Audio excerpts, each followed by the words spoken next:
I think this is him kind of returning to the mode of the host. Yeah. Like I can do 5 genres in one movie. There's even a monster in it, you know. Yeah. And there's the best sequence in the movie. It is very reminiscent of the host, I would say, and it's a kind of extended chase scene that goes from a highway into a mall, where this thing is running around, and you realize how good he is at staging that kind of action.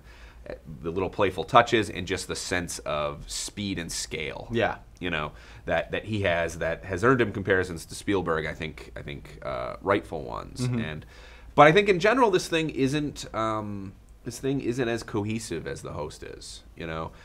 It's trying to be kind of a sort of giving everyone the business satire. Yeah. But it's also this kind of gooey vegetarian sentimental Spielberg story a little bit, you know? I mean, when I wrote about it, because I reviewed it for us, I gave it a B, which I think was a little higher. You gave it a B- at Cannes. You know, I wrote, and this is obviously still my feeling, this feels like a movie that's basically has two conflicting kinds of cartoony sensibilities. Yeah. You have this very gentle, almost Miyazakian, by way of Spielberg sensibility, which is the way he approaches the relationship between the girl and her big animal friend and the way he frames them. And then you have this completely deranged caricature of American corporations, people in wigs just jumping around, all kinds of tacky, garish reality show bullshit. Something that's like not too far removed from the classroom scene in Snowpiercer, actually. Yeah. Like the opening of this movie where they sort of set the plot up is just this totally deranged media satire. Yeah. With Tilda Swinton. And I thought he had completely lost it. It just did not.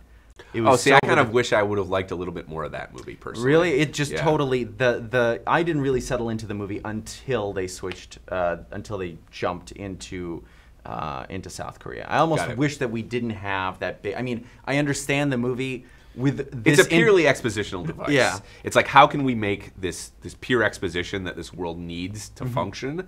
How can we make that big and cartoony and flavorful? You know?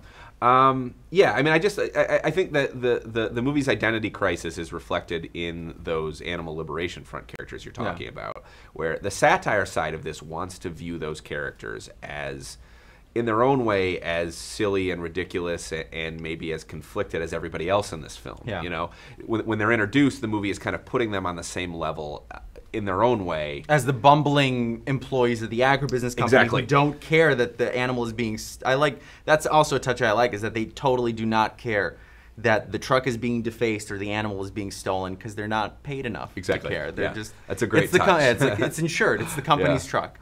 But gradually you realize that the movie's heart is really with those characters and that the movie is sort of attempting this very earnest environmental / vegetarian message, you know?